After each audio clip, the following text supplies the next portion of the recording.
আসসালামু আলাইকুম রহমতুল্লাহি ওয়া বারাকাতুহু। সুপ্রিয় দেশবাসী, আজ আমি কিছু কথা বলবো যে কথাগুলো খুবই গুরুত্বপূর্ণ। আপনারা নিশ্চয়ই অনেকে জানেন, এর আগে আমি একটা ভিডিওতে বলছি আমাদের দেশের প্রধানমন্ত্রী মাননীয় জননেত্রী শেখ হাসিনা উনি আমাকে বলেছিলেন ওনার পিতাকে নিয়ে যদি আমি কবিতা লিখি, যে কবিতাটা যেমনই হোক না কেন উনি আমাকে স্বর্ণপদক দিয়ে সম্মানিত করবেন।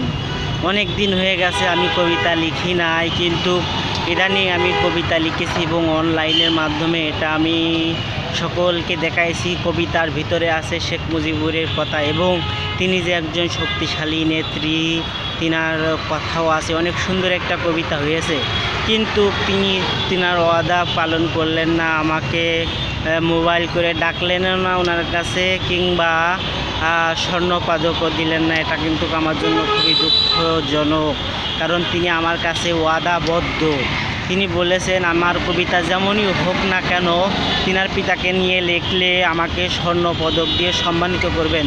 আমি আশা করি তিনি তিনার ওয়াদা রাখবেন। যারা এই ভিডিওটি দেখছেন মাননীয় জননেত্রী শেখ হাসিনার কাছে দেখালে আমি আশা করব তিনি তিনার কথা রাখবেন। আমার মোবাইল নাম্বারটা আপনারা সবাই সংগ্রহ করতে পারেন 018678272258। আমি আবারও বলছি 018678272258।